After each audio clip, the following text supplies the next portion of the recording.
대구시가 두류 수영장 일부 시설을 임대하면서 특정 업자에게 특혜를 주고 있다는 의혹이 제기돼 자체 감사를 하고 있습니다. 다가구 주택은 세입자가 많아서 경매 같은 사고에 뜻하지 않은 손해를 볼 수 있는데요. 피해를 미리 막을 수 있는 방법을 알아봅니다. 좋은 먹을거리에 대한 관심이 점점 커지면서 지역 특산물을 이용한 먹을거리 골목을 조성해야 한다는 목소리가 커지고 있습니다. 안동의 한 80대 어르신이 인터넷 홈페이지를 활용한 인터넷 문집을 만들어 화제가 되고 있습니다. 여러분 안녕하십니까? 12월 3일 수요일 아침 대구 MBC 뉴스투데이입니다. 연일 매섭게 불어오는 찬바람에 강추위가 이어지고 있는데요. 오늘도 추운 날씨는 계속 이어지겠습니다. 전 지역에 눈이나 비가 내리겠고 눈이 쌓여서 어는 곳도 있겠습니다. 자세한 날씨 정미옥 기상캐스터입니다. 네, 요즘 동장군의 기세가 대단합니다. 매섭게 불어오는 찬바람에 몸이 저절로 움츠러들게 되는데요. 오늘 전 지역에는 눈 또는 비 소식이 있습니다. 대구는 1에서 3cm의 눈이 내려 쌓이겠고요. 그 밖에 경북 지역은 최고 7cm의 눈이 내리겠는데요. 낮 동안 잠시 소강 상태를 보이다가도 밤부터는 다시 눈이 오기 시작하겠습니다. 쌓인 눈이 얼게 되면 도로가 미끄러운 만큼 오늘은 각별히 교통안전에 신경 써주시기 바랍니다. 현재 대구의 기온은 영하 1.8도, 봉화는 영하 4.9도 보이고 있는데요. 낮 기온은 어제보다 2도가량 오르긴 하겠지만 여전히 종일 추울 것으로 전망됩니다. 오늘 출근길에는 어제만큼이나 옷차림 따뜻하게 입고 나가시기 바랍니다. 날씨였습니다. 대구시가 두류 수영장 일부 시설을 임대하면서 특정 업자에게 특혜를 주고 있다는 의혹이 제기돼 자체 감사를 벌이고 있습니다. 계약서와 달리 10개월을 무상으로 빌려주고 시설물 불법 사용까지 눈 감아준 것으로 드러났습니다. 도성진 기자가 집중 취재했습니다. 지난 2010년 10월 전자입찰을 통해 3년 동안 임대된 대구 두류수영장 다이빙풀. 당초 계약대로라면 지난 9월 계약이 끝났어야 하지만 14개월 넘게 특정 업자가 계속 사용하며 스킨스쿠버 강습 등 영업을 하고 있습니다. 임차인이 전국체전과 소년체전 등으로 영업상 손해를 봤다며 문제를 제기하자 대구시설관리공단이 이를 그대로 들어준 겁니다. 더군다나 뚜렷한 이유 없이 연장된 14개월 중 10개월은 무상으로 임대해줬습니다. 타당한지 아닌지를 방침을 받아가지고 이사님 방침까지 받고 방침하면 안 돼요. 시의 승인을 받아야 됩니다. 그 기한 연장에 대해서 그 절차를 다 밟아가지고 연장을 해줍니다.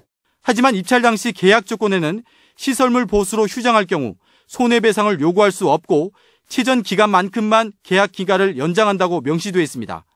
또 운영 수익도 수영장의 보장 책임이 없음을 명확히 했지만 이 조건이 무시된 겁니다. 입찰을 기다리던 대구 지역 스킨스쿠버 업자들은 특혜 의혹을 제기하고 나섰습니다. 다이빙풀 공사 기간은 한 40일 정도 됩니다. 40일 정도 되고 전국체전 기간은 전국체전 장애인 체육대회 그리고 소년체전을 다 합하여도 16일밖에 안 됩니다. 16일 중 다이빙풀은 5일밖에 사용하지 않았습니다. 그런데 누가 생각해도 2달 정도밖에 어떤 영업상의 그 피해 그게 없는데. 특히 계약 면적보다 많은 면적이 강의실 등으로 불법 사용되고 제3자에게 재임대됐다는 의혹까지 제기됐지만 시설관리공단은 이를 묵인했습니다. 그런데 그 사용하는 시설에 대해서 자 우리가 그런 소홀한 면이 있다 하는 게 묵인을 해줬다 하는 것 자체가 이제 소홀히 했다는 겁니다. 그런데 우리가 무기를 해줬는데 계약을 계약 해지를 할 수 있는 그건 아니지 않습니까? 대구 시설관리공단은 문제가 제기되자 뒤늦게 자체 감사를 시작했고 관리 소홀 등 문제가 드러나면 관련자를 문책하겠다고 밝혔습니다. MBC 뉴스 도성진입니다. 경상북도의 예산안이 역대 처음으로 11조 원대를 넘어섰습니다. 경상북도의 내년도 예산은 11조 2,788억 원으로 최종 확정돼 올해 예산 10조 2,637억 원보다 1조 151억 원이 늘었습니다. 사업별로는 SOC 분야 6조 3,243억 원, R&D 분야가 5,823억 원, 문화 분야 3,810억 원, 환경 분야 5,168억 원 등입니다.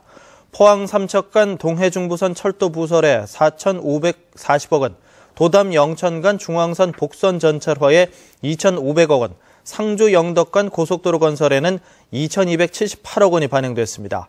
이 밖에도 구미 초광역 연계 3D 융화 산업 육성 사업에 340억 원, 영천 항공전자 시험평가센터 구축 사업에 66억 원이 편성됐습니다. 2015학년도 대학 수학능력시험 성적이 오늘 수험생들에게 통지됩니다. 고등학교 재학생은 소속 학교에서, 재수생 등은 출신 학교나 교육지원청에서 성적표를 전달합니다. 성적표에는 영역별 표준 점수와 백분위, 등급이 기재되고 원점수는 표시되지 않습니다. 수능 점수 발표로 수시 전형도 마감되는데 오는 6일까지 수시 합격자를 발표하고 19일부터 24일까지는 정시 모집 원서 접수가 실시됩니다. 이번 수능에서는 영어 수학이 쉽게 출제된 반면 국어 B형 만점자는 0.09%에 불과한 것을 비롯해 인문계는 국어, 자연계는 과학 탐구가 당락의 가장 큰 변수가 될 것으로 보입니다. 대구 장조경제혁신센터와 삼성의 지원을 받아 대구 무역회관에 입주하게 될 팀을 뽑는 공모전 경쟁률이 180대 1을 기록했습니다. 대구시에 따르면 지난 1일에 마감한 2014 C랩 벤처 창업 공모전에 3,700여 개 팀이 접수해서 최종 경쟁률 180대 1을 기록했다고 밝혔습니다. 접수된 아이디어 가운데는 소프트웨어 관련 주제가 25%로 가장 많았고 인터넷 15%, 웨어러블 7% 등의 순이었습니다. 오는 19일 최종 선발되는 팀은 대구 무역회관에 시제품 제작 공간과 설비를 제공받고 투자와 투자자 연결과 전문가 상담 등을 지원받게 됩니다. 아파트 전셋값이 급등하면서 다가구 주택을 찾는 서민이 늘고 있습니다. 그런데 세입자가 많다 보니 집주인과 권리 관계를 면밀히 파악하지 않으면 경매 같은 뜻하지 않는 사고에 낭패를 볼 수 있습니다. 도건엽 기자가 취재했습니다.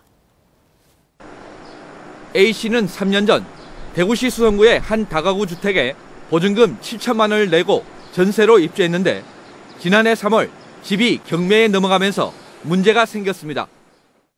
감정가 9억 4천만 원인 집이 8억 5천만 원에 낙찰됐지만 낙찰 금액이 금융기관이 근저당 설정한 금액과 세입자 12명의 보증금을 더한 금액보다 적어서 손해를 볼 수밖에 없는 상황이 된 겁니다. A씨는 세입자 가운데 5번째로 임대차 계약을 했지만 주택임대차보호법의 소액 임차인 최우선 변제 조항에 따라 배당 순위가 마지막으로 밀렸습니다. 결국 2,600만 원만 배당받아 전세금 4,400만 원을 날리게 됐습니다. A씨는 공인중개사가 제대로 알려주지 않았다며 소송을 제기했지만 법원은 중개인의 책임을 40%만 인정했습니다. 임차인이 많다는 설명을 들었기 때문에 보증금 회수 가능성을 면밀히 판단하고 계약을 해야 했는데도 막연히 중개인의 설명만 믿은 잘못이 있다는 겁니다. 다가구 주택을 선택할 경우 근저당 설정 금액과 앞선 순위에 세입자의 보증금 총액은 물론 비어있는 방, 공실 현황도 파악해야 합니다. 최악의 경우에 모든 공실이 소액 임차인이 들어왔다면은 금액이 나보다 선순위의 보증 금액이 얼마나 되는지에 대해서 계산을 해서 스스로 이제 판단을 해야 됩니다. 다가구 주택 대신 다세대 주택을 선택하는 것도 대안이 될 수 있습니다. 본인 외에는 소액 임차보증금 보호되는 임차인들이 들어올 수가 없기 때문에 임차보증금 보호를 받기 위해서는 상당히 유리한 측면이 있습니다. 불가피하게 다가구 주택을 선택해야 할 때는 압류나 가압류가 되어 있는 집은 경매에 넘어갈 가능성이 높아 피하는 것이 좋다고 전문가들은 조언하고 있습니다. MBC 뉴스 도건협입니다. 독도 영유권과 관련해 동해와 독도의 명칭을 알리는 설득이 필요하다는 주장이 제기됐습니다. 경상북도 주최로 어제 서울에서 열린 동해와 독도 정책 토론회에서 발표자와 토론자들은 영문판으로 된 독도 지리 역사서를 만들어 미국 지도나 정보 데이터베이스의 지명을 변경하도록 해야 한다고 제안했습니다. 또 한일 간의 문제를 해결하기 위해서 당사국 간 대화를 재개하고 미국의 역할이 필요한 만큼 미국 여론 주도층을 설득해야 한다고 강조했습니다. 한국섬유개발연구원에 따르면 지난 10월 대구와 경북 지역 섬유류 수출이 2억 8,300만 달러로 지난해 같은 기간보다 1.7% 줄었습니다. 지난 9월과 10월의 체감 종합지수는 지속적인 내수 경기 부진의 영향으로 기준치 100을 훨씬 밑도는 76.2로 조사됐습니다. 또 향후 전망지수도 71.7로 어려움이 계속될 것으로 내다봤습니다. 좋은 먹거리, 특색 있는 맛집에 대한 관심이 점점 커지고 있습니다. 그래서 지역 특산물을 이용해서 먹거리 골목을 적극 홍보해야 한다는 목소리가 커지고 있습니다. 이규설 기자입니다. 포항은 특색 있는 먹거리의 천국입니다. 대표적인 것이 포항 구룡포 과메기. 동해에서 잡히는 참문어와 대게 등도 지역의 자랑입니다. 그런데 이런 특산물을 판매하는 먹거리 전문 골목 형성은 부진한 편입니다. 다른 지역은 인터넷만 검색하면 먹거리 타운 이런 게 많이 나오는데 포항은 아직 그런 문화가 발달되지 않아서 좀 아쉬운 것 같습니다. 지글지글 기분 좋은 소리를 내며 곱창이 익어갑니다. 이곳은 곱창직 50여 개가 몰려있는 대구 안지랑 곱창 골목입니다. 대구는 곱창이 유명하다. 이렇게 곱창하면 안지랑이 딱 생각나니까 그럴 때 이제 한 번씩 생각날 때 와서 많이 먹는 편이죠. 대구 동인동에는 매콤한 소갈비찜을 전문으로 하는 식당 골목이 형성돼 있습니다. 이렇게 한 가지 음식만으로 긴 골목을 형성한 특산물 먹거리 골목은 장점이 많습니다. 식당이 모여 있다 보니 무엇보다 홍보가 쉽고 지자체의 지원도 받을 수 있을 뿐더러 물품 공동 구매를 통해 경쟁력을 키울 수 있습니다. 모든 물품을 갖다가 공동 구매를 하다 보니까 가격도 저렴하고 그다음 좋은 물건을 받을 수 있고 그러다 보니까 이제 좀 마진이 적더라도 이제 버텨나갈 수 있는 거죠. 뭉치면 경쟁력이 높아지고 외지 관광객 유치에도 큰 도움이 되는 특산물 먹거리 골목. 포항에도 한번 도입해보면 어떨까요? MBC 뉴스 이규설입니다. 대구지방법원은 가짜 세금 계산서를 발급한 혐의로 기소된 51살 김모 씨에게 징역 2년에 벌금 14억 원을 선고했습니다. 김 씨는 2012년 2월 초부터 5월 중순까지 모두 89차례에 걸쳐 138억 원의 허위 매입 매출 세금 계산서를 발급한 혐의를 받고 있습니다. 재판부는 김 씨가 폐구리를 사들여 되판 것처럼 서류를 꾸몄지만 이는 명목상 거래일 뿐 실물 거래는 없었던 것으로 판단하고 부가가치세 등을 피할 목적으로 이루어진 행위는 조세 정의를 심각하게 훼손하는 중대 범죄라고 밝혔습니다. 대구시가 고춧가루와 젓갈류, 김치류 등 김장용 식품 합동 단속을 벌인 결과 3개 업소를 적발했습니다. 위반 사항으로는 분목 제조를 보고하지 않고 제품을 생산한 곳과 방충망을 설치하지 않아 위생이 우려되는 업소, 또 향신료 조제품에 사용돼서는 안 되는 색소를 사용한 업소 등입니다. 대구시는 관련법에 따라 행정처분을 내리기로 했습니다. 옛사람들은 문집을 만들어서 자신의 사상을 후세에 전달했는데요. 안동의 한 80대 어르신이 컴퓨터로 홈페이지에 자신의 학문과 예술 세계를 올리는 인터넷 문집을 만들어 화제가 되고 있습니다. 이호영 기자가 보도합니다. 안동 민속박물관에서 가훈 써주는 할아버지로 유명한 권영한 씨. 할아버지는 15년째 관람객들에게 붓글씨로 가훈과 조상의 명언을 써주는 봉사활동을 펴고 있습니다. 34년 동안 수학교사를 지낸 권 씨는 그동안 재미있는 이야기 수학과 한국 사찰의 주련, 200시선집 등 수학과 불교, 유학과 관련된 책자도 수십 권이나 펴냈습니다. 할아버지는 특히 자신이 개설한 인터넷 홈페이지 속에 서예와 묵화 작품은 물론 유교와 불교 문화 등을 한자 원문과 함께 싣는 인터넷 문집을 만들고 있습니다. 올해 84살인 권 할아버지는 문집을 만든 옛사람처럼 인터넷에 자신의 작품과 학문의 세계를 올리고 더 많은 사람들과 소통하기를 원했습니다.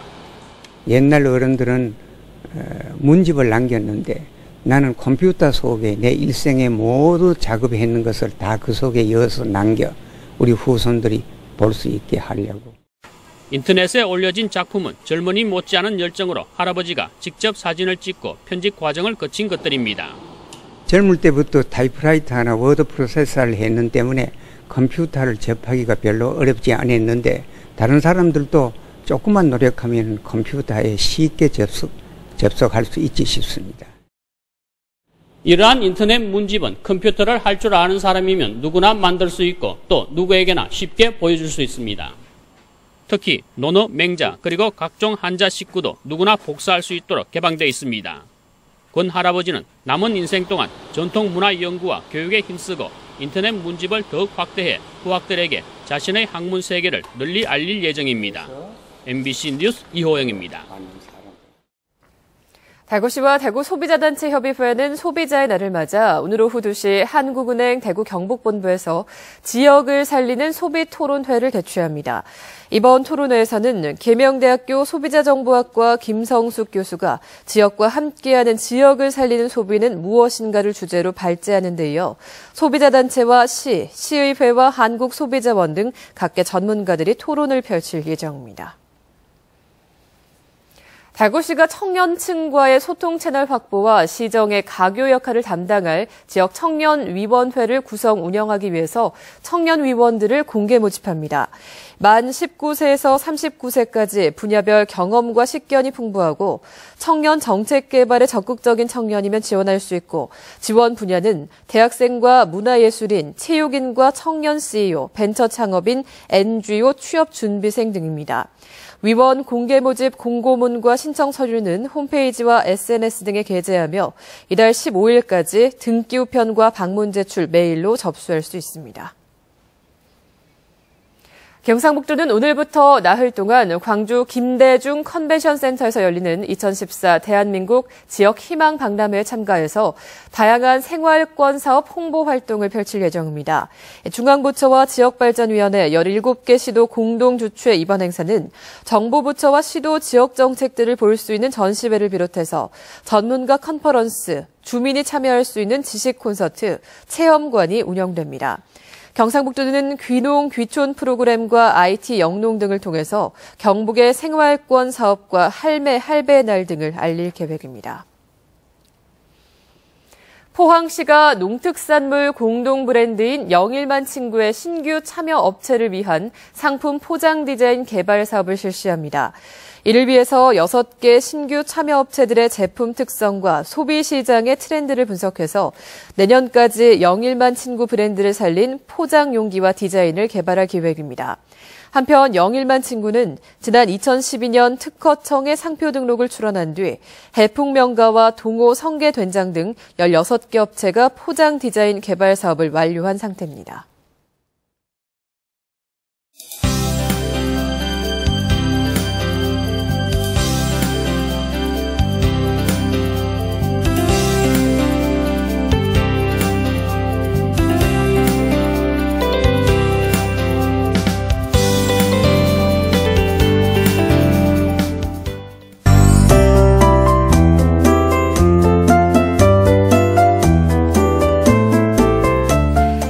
동장군의 기세가 대단합니다. 찬바람이 매섭게 불어오면서 몸이 저절로 움츠러드는데요. 오늘 전 지역에는 눈 또는 비 소식이 있습니다. 대구는 1에서 3cm, 그 밖에 경북 지역은 최고 7cm의 눈이 내려 쌓이겠고요. 낮 동안에는 잠시 소강 상태를 보이다가도 밤이 되면 다시 눈이 내리기 시작하겠습니다. 현재 대구의 기온은 영하 1.8도, 봉화는 영하 4.9도 보이고 있는데요. 낮 기온은 어제보다 2도가량 조금 오르긴 하겠지만 여전히 종일 추운 만큼 출근하실 때는 어제만큼 옷차림 따뜻하게 입고 나가시기 바랍니다. 현재 서쪽 지방을 중심으로 눈이 내리고 있습니다. 오늘 우리 지역도 눈 또는 비가 내리겠는데요. 쌓인 눈이 얼어붙게 되면 도로가 미끄러우니까요. 교통안전에 각별히 주의해 주시기 바랍니다. 자세한 지역별 날씨입니다. 대구는 현재 영하 2도, 청도는 영하 7도 보이고 있는데요. 낮 최고 기온은 5도로 어제보다 조금 오르지만 여전히 춥겠습니다. 현재 구미는 영하 2도, 문경과 상주는 영하 1도 가리키고 있고요. 북부 지역 의성의 현재 기온은 영하 5도, 봉화는 낮 동안에도 0도를 넘지 못하겠습니다. 경북 동해안 지역 울진과 포항의 낮 최고 기온 6도가 되겠고 동해상에는 풍랑특보가 발효 중이니까요. 항해하거나 조업하는 선박은 각별히 주의해 주시기 바랍니다. 금요일까지 눈이 계속 오락가락하겠고요. 영하의 추위가 계속되는 가운데 주말에는 맑은 하늘이 드러나겠습니다. 날씨였습니다.